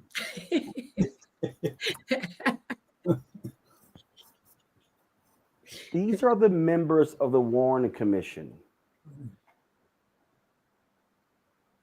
They're all dead.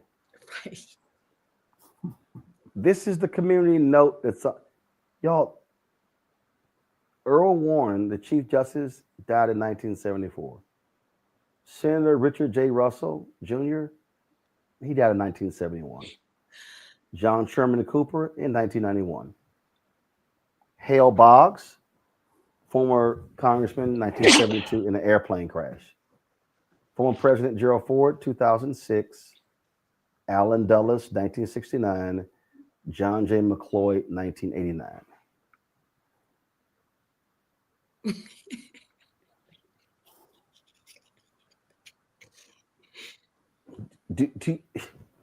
Do y'all understand the level of stupidity that is on the Republican side?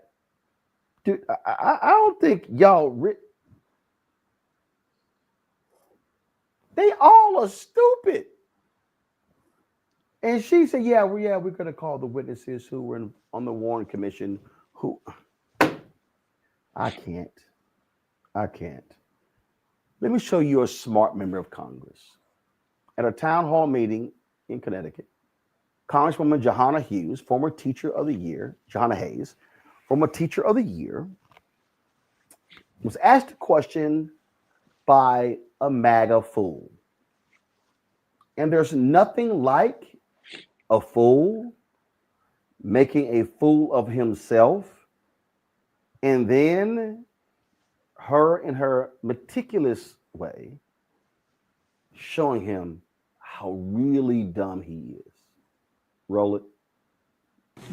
There are a lot of compelling stories in here today, and that's good to hear to some level. At the same time, leadership means making choices. The 56 signatories to the Declaration of Independence pledge their lives, their sacred honor, and their fortunes for an idea and a constitution of limited actions and things of that sort.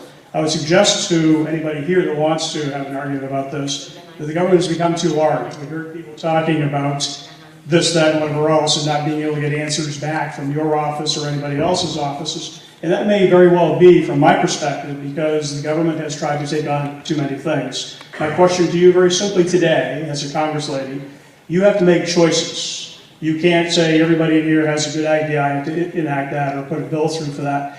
You need to make choices. And Congresswoman Hayes, what are you going to do to try to reduce the cost of government? I'm open to like I said at the very beginning, tightening our belts, seeing where we have waste and fraud, programs that we can streamline, things that we can modernize. People need to understand what that means, though. Could I also suggest to you that we are here today partly because you didn't make choices in the prior administration where people who didn't go to college were being asked to pay off the loans of those that did go to college. What was your voice? Everyone. You talked about Constitution, you talked about illegality and things of that sort. And to my understanding, the forgiveness of student loans was not legal. So were you making choices about that? And again, I'm talking to you as a taxpayer. Yes, absolutely. I'm up to here on taxes for the federal government. I'm up to here on the federal government taxes and on the state taxes. And I'm simply asking you as a congressperson, what are you doing to reduce the cost of government? Thank you again. Like I just said, all of the things, however, I'm just going to inject this, and I know I just said we only have a little bit of time, but I wasn't a homeowner when the federal government failed out the mortgage industry. I didn't own any stocks when the federal government failed out the banking industry. I didn't own a car when the federal government bailed out the auto industry. And the fact that our hard line is a 19-year-old who wants to go to college and turn around poverty in their family and change the trajectory for their children, we have a problem there. The federal government took on the responsibility of managing and overseeing the student loan program to make a profit. That's right. That's what they did. So you had people who, long before Obama, but even if it was, okay, I'll give that to you, even if it was Obama, we have a responsibility. It's a relay. We go from one administration to the other. This idea that, oh, this was Obama's fault, because what was spent in the student loan forgiveness program doesn't even come close to the Tax Cuts and Jobs Act, where 93% of the benefits went to the top 1% of the population.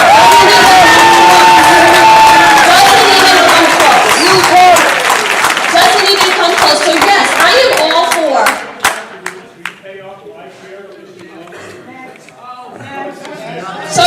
So no, because it is very interesting that that is always the program that people bring up.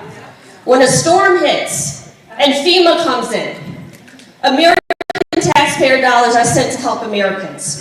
Where were you, Congresswoman Hayes? You said you couldn't come from Chicago. I looked at Southwest Airlines that day. There were 4 non-stop direct flights from Midway to Bradley. No, let it finish. You could not get a flight. You said you could not get a flight. Goodbye. Sir, if you remember, no, we'll address this.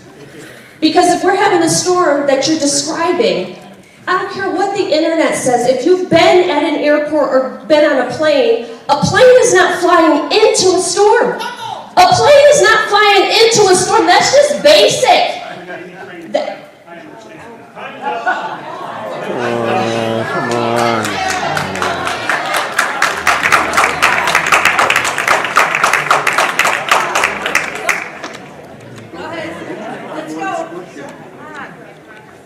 But you know what? I also want to say something else about that. Because I was in Chicago at the Democratic National Convention when a storm hit our state unexpectedly. I was with the governor, the lieutenant governor, every constitutional, both senators, and every member of Congress. And the only person that anybody called out was me. The entire Connecticut delegation was there when we got the alert that a storm was going to hit Connecticut. I would have never gotten on a plane had I known the people in my district were going to be hurt. And I immediately went to work to get a declaration and money and relief back to this district to help the people that were hurt. And don't say in 24 hours. And don't say it's because I was on the ballot. Chris Murphy was on the ballot too, and I didn't hear boo. So these unfair standards and purity tests and different levels of accountability for different people, I have no problem standing in front of the people that I represent, telling you why I voted the way I did, defending a position that I have, giving you my time, energy, and attention because you deserve it and the people elected me for that. I will never hide from my constituents or from a position that I took on anything.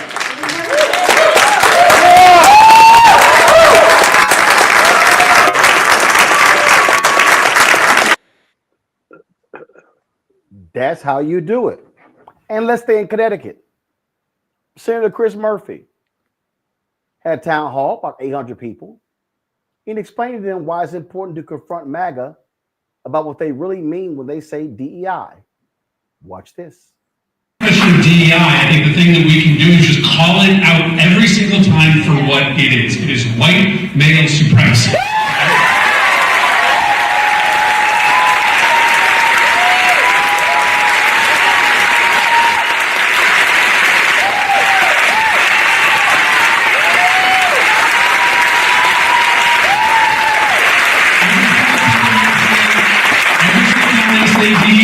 say what it is. And they aren't even trying to hide what it is. They aren't even trying to hide what it is. Within hours of that plane crashing, they basically came out and said, the reason that this country isn't safe is because we have women and people of color working in airports, and they're not even trying to hide what they're doing here. At West Point, they shut down all the ethnic clubs except for the white European ethnic clubs. They're not trying to hide what they're doing, so don't let them get away with this. Call it out for what it is, because people do not support that. They are not down with white male supremacy, right? They're not on board for an all-out attack on the idea that the only people who can do jobs in our government are men of one race. It is just not where the bulk of this country is. So don't let them get away with what they are selling. Call it out for what it is. And that's how you do it. And that's how it should be done. And I would hope that Democrats do more of that, Larry, because they need to be far more aggressive at countering these idiots. Roland, I talked earlier about meeting force with force, and I was particularly talking about communication strategy, with a lot of Democrats clearly didn't have, as things played out a few weeks ago in November. And we live in a time of a lot of misinformation. So first of all, Democrats have to be consistent. This DEI issue, for most Black folks, we already know what's going on here. But you have to have a consistent message, not just for folks like us. And the senator was right in his response and really detailing about what's really going on. But we need all Democrats to spell it out just the way he did, forcefully, because the Democratic Party cannot get anywhere without Black folks. And if we're continuously under attack in terms of our ability to work in a corporation or U.S. military or get a faculty job, if we're under attack, don't expect us to turn around and support you. So if you want the Black vote, like the senator highlighted, you have to make sure you go out of your way to talk about what's really going on, because Black folks are we're always going to vote in what's in our best interest. Some of our cousins need to do a better job at figuring out what's best for America and what it means to be a democracy. Randy?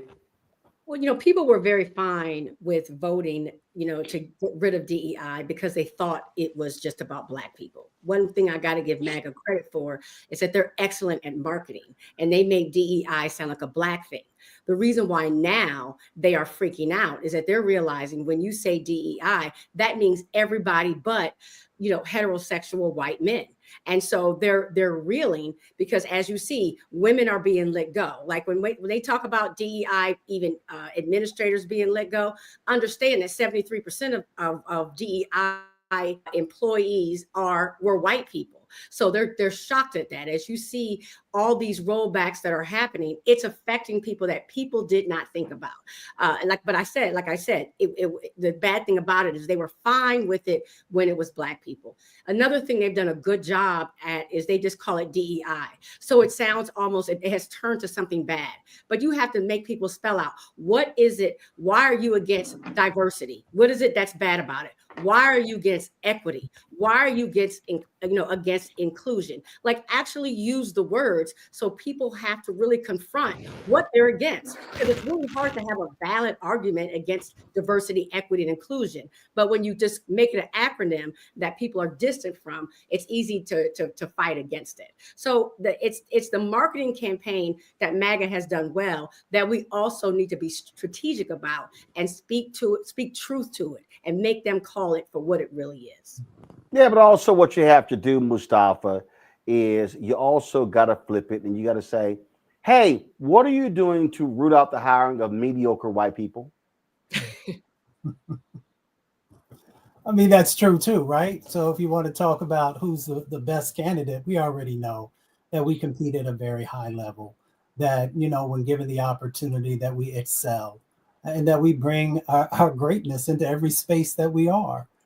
So we also understand that scares people because folks who have been able to just sort of skate by can no longer do that when the field is actually level. But people are waking up. I mean, I know that we wish that folks had woken up a little bit earlier, but I was walking down the street the other day and people started saying, you have power unless you give it away.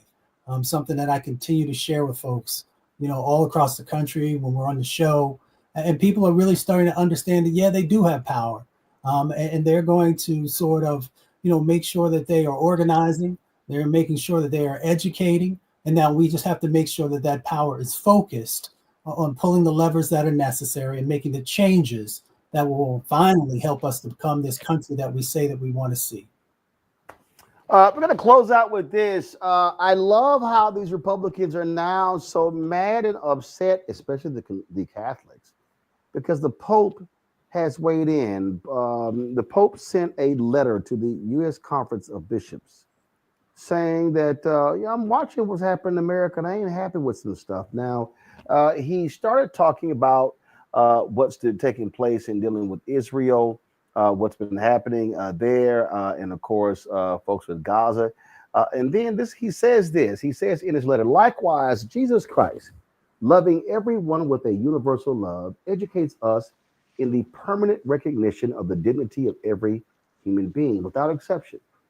In fact, when we speak of infinite and transcendent dignity, we wish to emphasize that the most decisive value possessed of the human person surpasses and sustains every other juridical consideration that can be made to regulate life in society.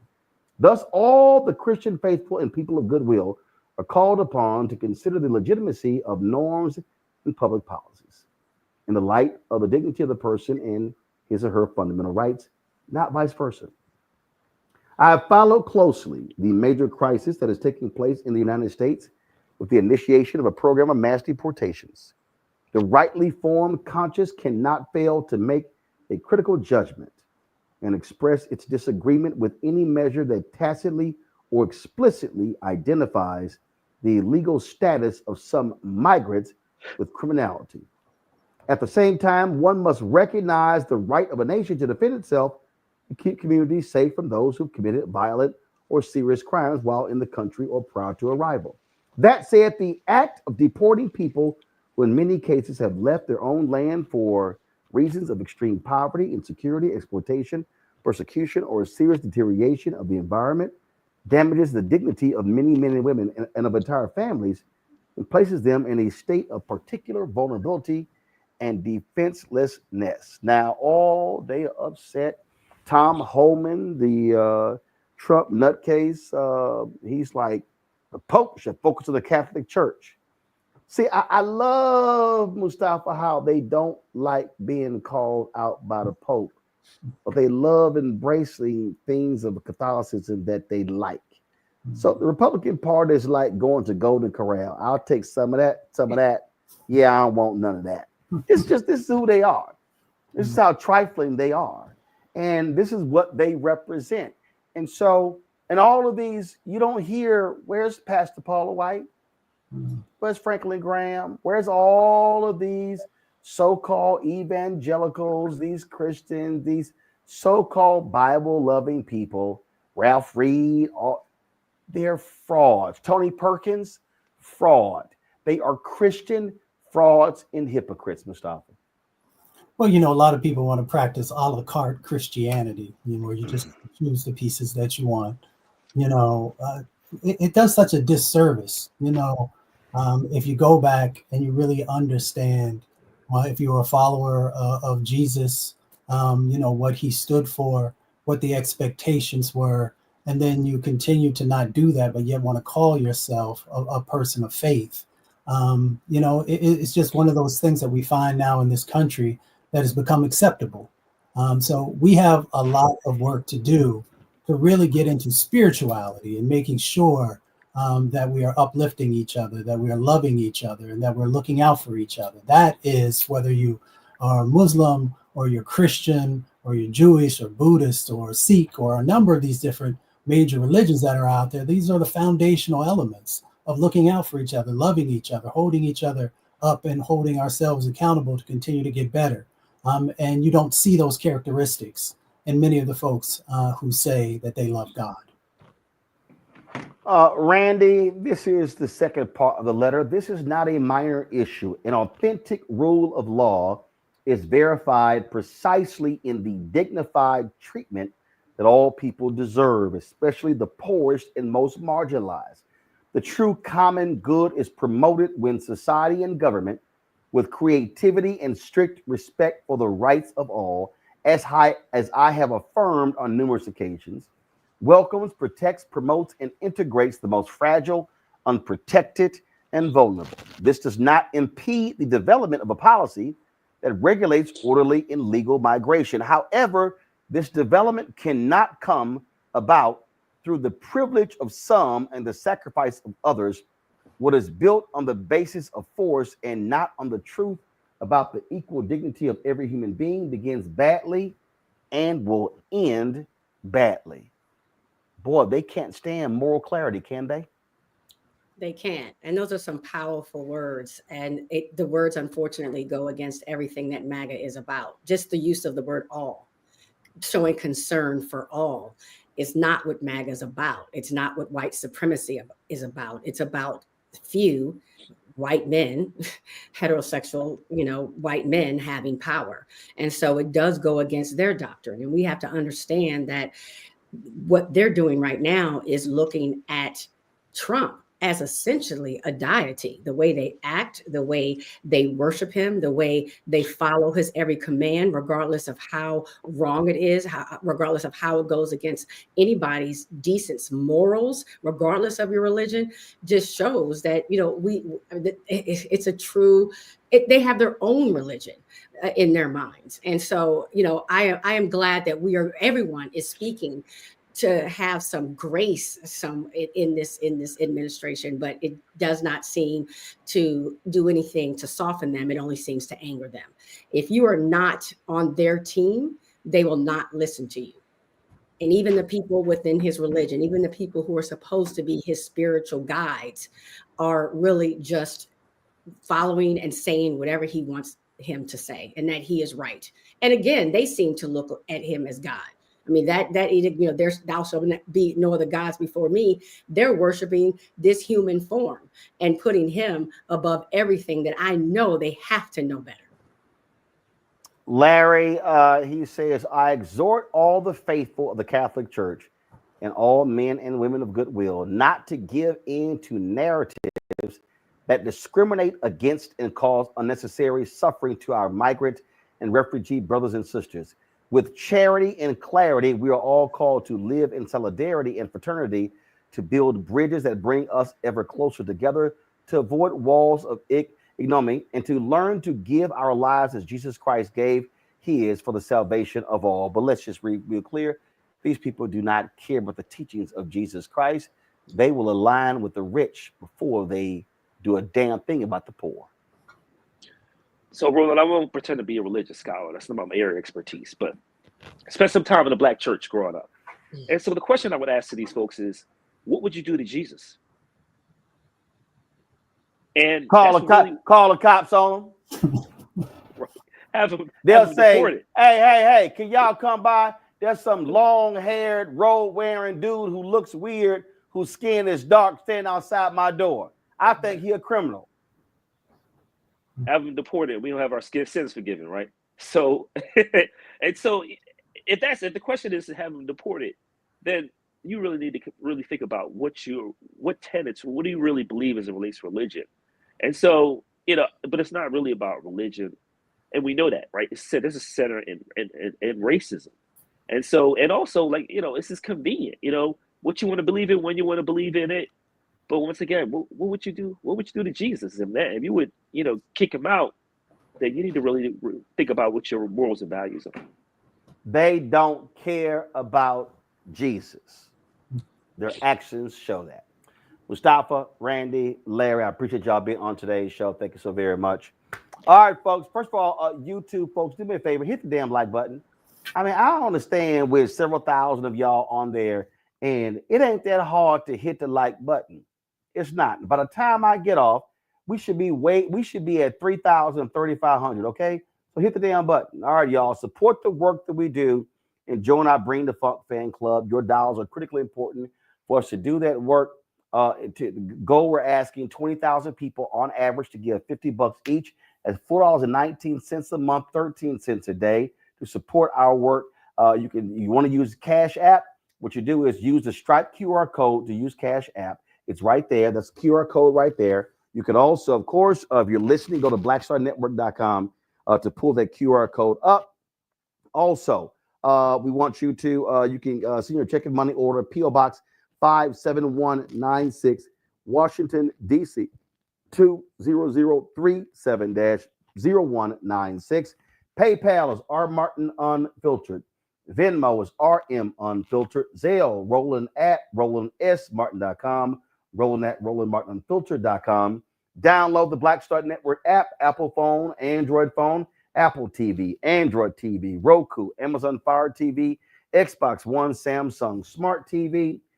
Be sure to get my book, White Fear, How the Browning of America is Making White Folks Lose Their Minds, available bookstores nationwide. Get the Audible version, which I read.